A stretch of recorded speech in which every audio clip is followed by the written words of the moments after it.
Buen día, queridos amigos, hermanos en Cristo. Es una alegría poder compartir esta mañana la palabra del Señor. Les invito a leer en el libro de los Hechos, en el capítulo 2, del verso 44 al 47, que dice así: Todos los que habían creído estaban juntos y tenían en común todas las cosas, y vendían sus propiedades y sus bienes, y los repartían a todos según la necesidad de cada uno. Y perseverando unánimes cada día en el templo y partiendo el pan en las casas, comían juntos con alegría y sencillez de corazón, alabando a Dios y teniendo favor con todo el pueblo. Y el Señor añadía cada día a la iglesia los que habían de ser salvos. Otro texto que encontramos en Gálatas, capítulo 3, del verso 23 al 29 nos dice: Pero antes que viniese la fe, estábamos condicionados bajo la ley, encerrados para aquella fe que iba a ser revelada. De manera que la ley ha sido nuestro ayo para llevarnos a Cristo, a fin de que fuésemos justificados por la fe. Pero venida la fe, ya no estamos bajo ayo, pues todos sois hijos de Dios por la fe en Cristo Jesús. Porque todos los que habéis sido bautizados en Cristo, de Cristo estáis revertidos. Ya no hay judío ni griego, no hay esclavo ni libre, no hay varón ni mujer, porque todos vosotros sois uno en Cristo Jesús. Y si vosotros sois de Cristo, ciertamente ni linaje de Abraham sois, y heredero según la promesa. Esta es palabra de Dios. Oramos. Señor, gracias por esta palabra. Señor, simplemente queremos abrir nuestros oídos y el corazón predispuesto para poder oír tu voz. Y Señor, explícanos bien cómo era esta primer comunidad, Señor, de fe que compartía todo, para que nosotros podamos tener una visión clara, Señor, de la necesidad de cada uno y de la fe en acción que nos permite, Señor, ser imagen de Jesús, como tú has dado testimonio a nosotros durante tu ministerio. Ahora, Señor, nos toca a nosotros hacer este camino. Ayúdanos, Espíritu Santo. Guíanos, Señor, a través de tu palabra. Protege, Señor, nuestros pensamientos y llévanos a toda buena acción dentro de la comunidad de fe que es la Iglesia. Todo eso te lo pedimos, Señor, en el nombre bendito de Jesús. Amén. Y bien, hermanos, imaginemos este texto, la primera parte del texto del libro de los Hechos que hemos leído, que el Espíritu nos transporta, así como lo hacían los profetas del Antiguo Testamento, y nos lleva al año 30, días después de Pentecostés, donde el Espíritu Santo había descendido, motivó a Pedro a dar un mensaje que tocó los corazones, y de la manifestación externa de la palabra, porque hablaban en unas lenguas desconocidas, pero que interpretaban todos los que habían venido de todas las regiones para la fiesta de la cosecha, para traer los primeros frutos de ofrenda. Y lo entendieron. Y ese día, dice la palabra de Dios en el libro de los Hechos, que se convirtieron 3.000 personas. Y lo maravilloso de esto era que en el texto que hemos leído decían que todos vendían sus propiedades y sus bienes. En realidad no se quedaban en la calle. El texto nos está diciendo que no tenían, ellos no atesoraban para sí, sino que aquello que tenían de más y que lo pudieran poner al servicio de aquel que lo necesitaba, lo hacía. Una manera era vendiendo aquellas cosas que tenían más. Si tenían 2 propiedades, vendían una porque había una necesidad en el pueblo. En ese momento había una situación muy particular que se estaba viviendo en Jerusalén. Había problemas económicos, había problemas sociales, habría prejuicios, pero ellos, el que tenía, compartía. Y por el otro lado, tenían la costumbre, como tenían los judíos, de ir al templo, pero ellos iban un día a la semana, pero sin embargo, estos cristianos, la primera iglesia, convivían en el templo. Imaginemos que nosotros viajamos en ese primer siglo y nos encontramos con estos hermanos en el templo. Y vemos que estaban todos juntos. Entonces están hablando de Jesús. Y tú te le presentas, ahí está Pedro, ahí está Marcos, ahí está Jacobo, y los demás discípulos, apóstoles. Entonces le preguntas, perdón hermano, yo vengo de la iglesia del barrio norte. ¿Me pueden decir qué pasaje están compartiendo para participar? Y te mira Juan y te dice, hermanos, estamos leyendo un pasaje de la Torá, donde están profetizando en Isaías el Mesías sufriente. Perdón, ¿no están leyendo Hechos? ¿Hechos? ¿Qué es ese libro, ese texto? Es un libro que Lucas escribió. Lucas no lo conocemos en este momento, lo lamento. No sabemos de él. Nosotros estamos abocados en la palabra que nos llevó a conocer al verdadero Mesías que impactó nuestras vidas. De eso estamos hablando en este culto que tenemos acá en el templo. A todo judío que cree en el Mesías, que espera la gracia de Dios, nosotros le decimos que esto ya fue, que es realidad, que el Mesías vivió, el Mesías sufrió, el Mesías murió y además el Mesías resucitó por el poder del Espíritu, de los cuales nosotros somos testigos. Y tú empiezas a comprender que el Evangelio no fue escrito por palabra de hombre, sino fue escrito con la vida de cada uno de los que fueron testigos presenciales de Jesús. Y anduvieron con él como los apóstoles, otros recibieron los milagros de sanidad, otros lo acompañaron en la entrada triunfal a Jerusalén y también lo acompañaron o escucharon la injusticia que había acontecido sobre él cuando lo juzgaron, lo condenaron y lo cargaron en la cruz, y de repente murió cuando menos lo esperaba, porque lo querían hacer sufrir, y sin embargo ahí se produjo una hecatombe en el cielo, el velo del templo se cortó en dos, y ahí hubo ya una unión del cielo con la tierra. Jesucristo había hecho de puente con su sangre preciosa.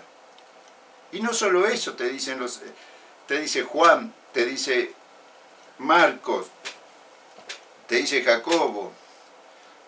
Estuvo con nosotros después de 40 días, resucitó. Y tú dices, sí, esto es lo que dice el Evangelio, los Evangelios de Marcos. Marcos, discúlpame, yo todavía no lo escribí, no escribí nada de eso, yo lo estoy comentando porque lo viví. Y tú te empiezas a reflexionar en tu interior. Estos hombres estuvieron con Jesús. Y yo creo que soy cristiano porque leo la Biblia. Pero estos están haciendo una obra descomunal en medio de una sociedad arraigada en sus principios. Y luego que termina el culto te dice, bueno, vení a comer con nosotros a casa. ¿tenés dónde quedarte? No, estoy de paso, le dice, porque estoy haciendo un viaje. Dice, no, quédate con nosotros. Te comparten la mesa, te dan alojamiento. Y empiezas a entender realmente cómo se inició la iglesia. Entonces, empiezas a preguntarle a Pedro, empiezas a hablar con él, ya un poco más de confianza, y le dices, pero esta es una iglesia ideal, en la que yo quiero vivir ahí en Barrio Norte. Pedro te dice, no es ideal, es una iglesia victoriosa. Una iglesia victoriosa porque cada uno tiene un compromiso con el Señor que lo manifiesta en la comunión de unos con otros. Por eso tenemos victoria. Pero ustedes no tienen problema, le dices. Y él te va a decir, no, hubo serios problemas. Problemas de integración.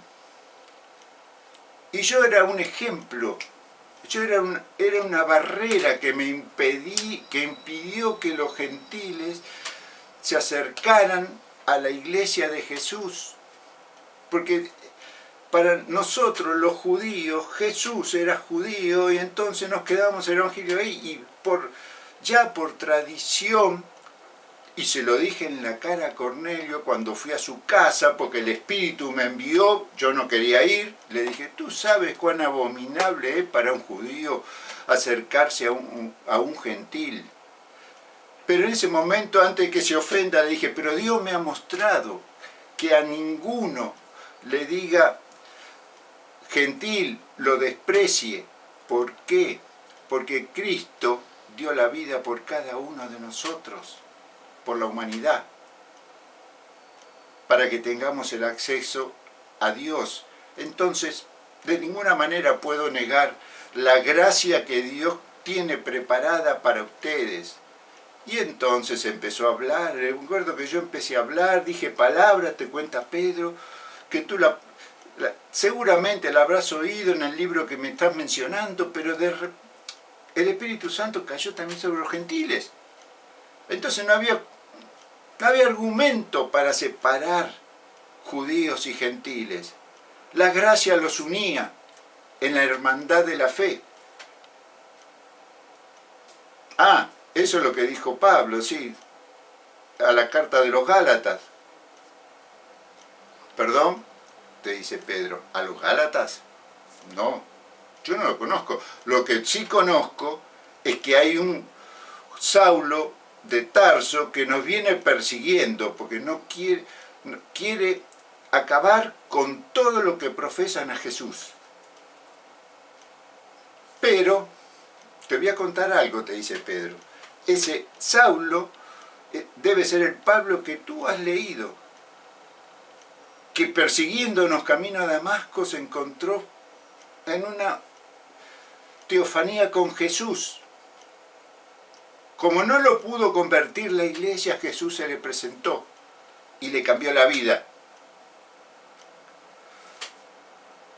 Y ahí él hizo una campaña que empezó evangelizadora, que llevó toda Asia Menor.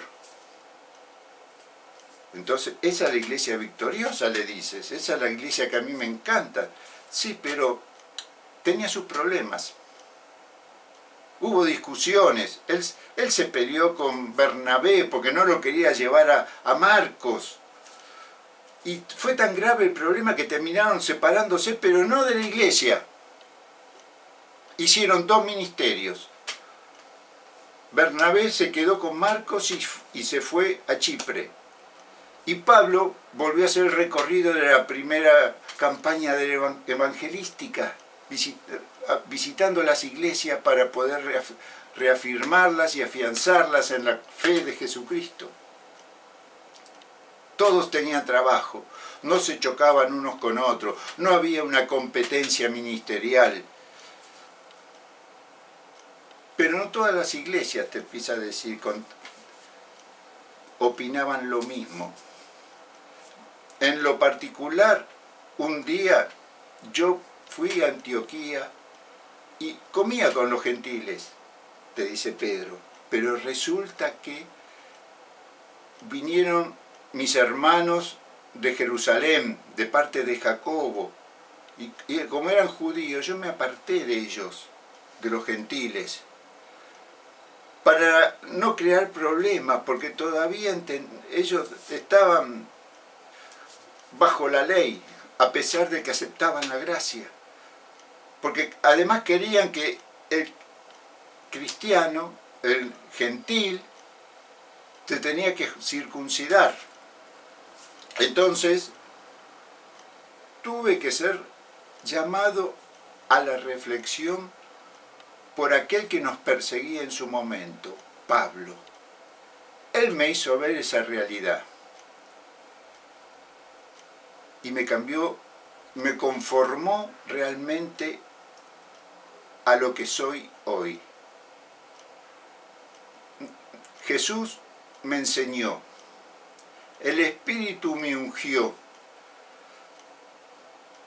pero la vida y la palabra, a través de los siervos que Dios me puso en camino, me terminó de conformar a lo que estoy siendo. Y todavía no he terminado ese camino hasta que llegue a la presencia del Señor. Entonces tú empiezas a ver que el Evangelio se te empiezan a mezclar todos los libros y te encuentras con que hay una realidad. Cristo vive, Cristo es vigente. Y Cristo es la cabeza de la iglesia, pero además como no lo ves hay un espíritu que trabaja y que te mueve, te anima, te hace compartir lo que tienes, te hace decir la verdad, trata de buscar la comunión de unos con otros y no te preocupas ya porque la persona, las viudas están mal atendidas. Como pasó al principio, que fue uno de los primeros grandes conflictos que tuvo la comunión de los nuevos miembros, porque como iba creciendo y el Espíritu Santo, cada vez que uno daba testimonio de esa vida en comunión, seguía agregando gente a la iglesia, la distribución de las necesidades básicas, de las comidas hacia las viudas griegas trajo problemas. Sí, por supuesto, había una diferencia de piel parecía, porque los judíos se atendían primero y los hermanas que estaban en necesidad un poco más lejos no les llegaba esa comida. Bueno, esas críticas empezaron a socavar la comunión de la iglesia y corría el riesgo de que algunos se fueran de esa fe, de esa comunidad de fe. Entonces, te dice Pedro, nosotros los apóstoles recibimos la guía del Espíritu que nos dijo, no, llámenlos a todos, hagan una reunión, una asamblea, planteen el problema, hay esta necesidad, pero no tenemos los medios, nosotros los dirigentes, los apóstoles, de poder orar, poder estudiar, poder enseñar, poder acompañar y además servir las mesas. Elijan entre ustedes. ¿Cuánto hacen falta? 7 varones, elijan 7 varones, pero que estén llenos del Espíritu Santo, que den buen testimonio de vida, no traigan a cualquiera. Y ellos asuman ese ministerio de servicio, atiendan a los necesitados, aquellos que no tienen con quién acudir, vayan ustedes y déjenos nosotros orar y seguir haciendo el resto de la tarea. Y ahí empiezas a comprender que en la iglesia no solo el pastor hace todas las tareas, los diáconos y los maestros, sino que todo miembro tiene una responsabilidad espiritual con cada semejante. Esa es la realidad de la iglesia victoriosa. Tú dirás, mi iglesia tiene defecto. Seguramente, la iglesia de Jerusalén tuvo su defecto. Era una iglesia ungida por el Espíritu Santo, pero en sus comienzos tenían una visión parcial del Evangelio. Solamente era para ellos mismos, para los judíos. Después empezaron a aceptar a los gentiles, pero no los todavía no los convencía que los gentiles tenían que ser parte de ellos. Si no se circuncidaban, no formaban parte del pueblo de Dios. Por eso tenemos el texto de Pablo, fariseo, judío, perseguidor de la iglesia, pero convertido a la realidad de lo que es la palabra de Dios a través de todo el tiempo, porque el Antiguo Testamento y el Nuevo Testamento se unen en Jesús, en la cruz de Jesús, porque ellos miran hacia la cruz, hacia el Mesías, y nosotros miramos hacia atrás, hacia la cruz, y en Cristo tenemos comunión los unos con los otros. ¿Tenemos dificultades? Lo peor que nos puede pasar como comunidad de fe es ocultarla, ignorarla. Hay que sacarla a la luz. A veces son pequeñas dificultades, conflictos entre hermanos, como entre Ébode y Síntique, que discutían, no sé por qué, porque la Biblia no lo dice, pero había un problema serio entre ellas, no se podían estar juntos. Y Pablo es que le dice al líder de la iglesia de Filipos que, bueno, intercede, ayúdalas, porque ellas trabajaron conmigo, son colaboradoras mías en el ministerio. No puede haber desinteligencia entre los miembros que están sirviendo y siendo guía para los demás.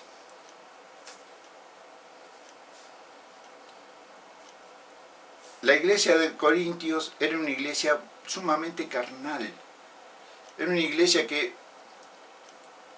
hasta podíamos decir anárquica, porque ellos, uno decía, yo soy de Pablo, y tenían un grupo. El otro decía, yo soy de Cefas, y tenían otro grupo. Había otro que decía, yo soy yo soy de Cristo. O sea, cada uno negaba al otro. Entonces, si Pedro me predicaba, yo que soy de Cristo, no lo escucho. Si el hermano me quiere indicar una cosa, el hermano Apolos, como yo soy de Pablo, lo ignoro. Entonces, no había comunión. Y eso se manifestaba, como Pablo lo marca bien en sus cartas, cuando se reunían para comer. Se apuraban primero y los más necesitados quedaban a lo último.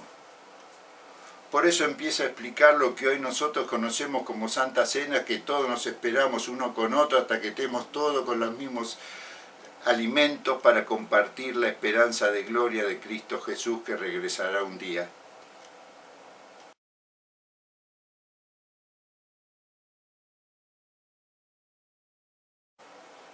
Hermanos, amigos, hay una realidad que nos toca vivir en estos días. Estamos pasando por una cuarentena que llevamos 6 meses. Los templos están cerrados, nosotros estamos limitados en nuestras salidas para comprar alimentos o ir al médico y no tenemos movilidad prácticamente, no estamos en libertad de movernos.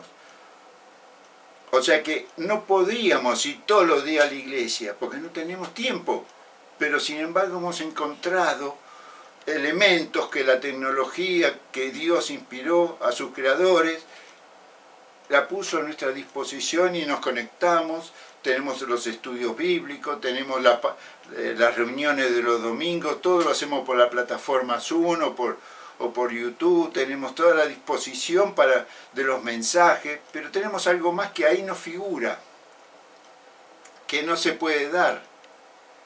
Tenemos los teléfonos cada uno de nosotros, como para poder comunicarnos, no para que decir, mirá que tenemos comunicación por Zoom para el culto, sino habitualmente, unos con otros para, a ver hermano o hermana, qué necesidad tenés, en qué te puedo compartir. Tal vez yo no pueda ir, pero puedo pedir a alguien que te lo lleve porque tú lo necesitas. Y ahí estamos viviendo lo que era la iglesia primera, lo que muchos dicen la iglesia primitiva.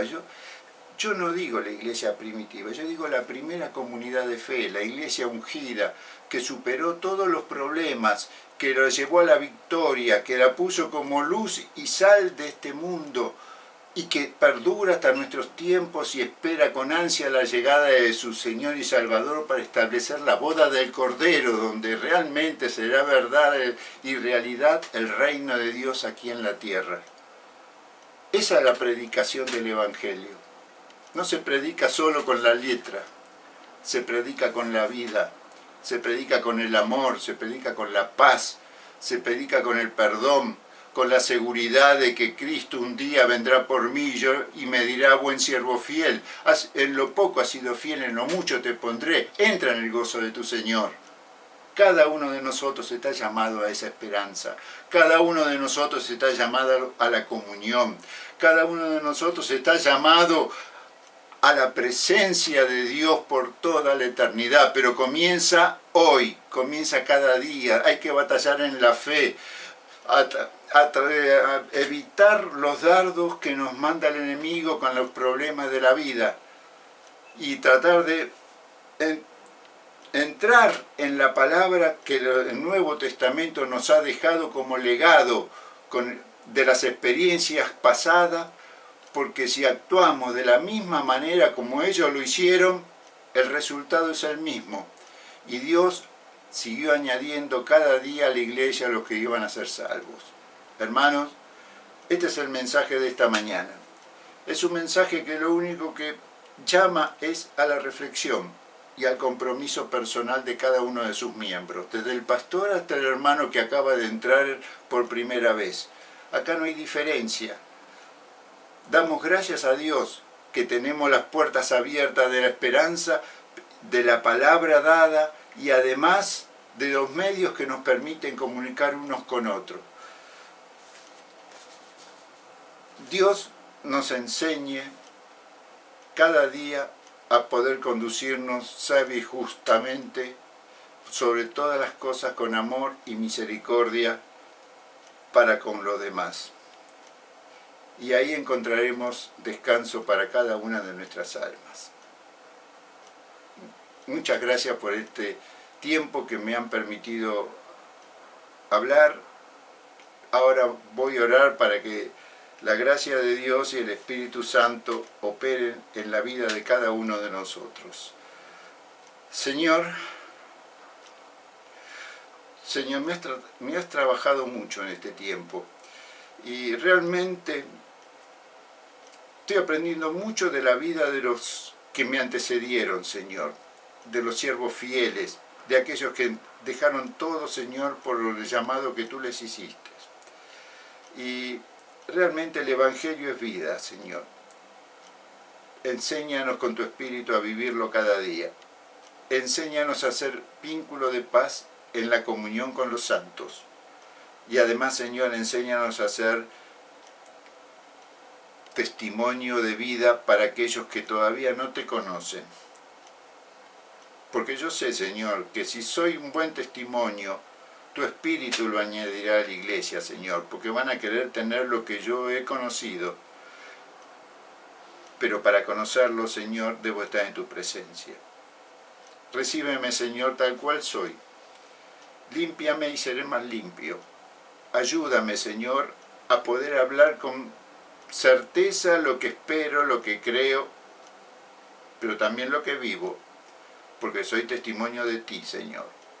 Así como en Antioquía, por la forma de conducta, se lo llamó cristiano por primera vez, Señor, no me quiero reconocer como cristiano, quiero que me reconozcan, Señor, porque soy la imagen de Cristo invisible, como cada uno de los hermanos que profesan la misma fe, Señor, lo que damos testimonio del Cristo vivo, que un día vendrá por cada uno de nosotros y llevará su iglesia a la gloria y restaurará todas las cosas aquí en este mundo.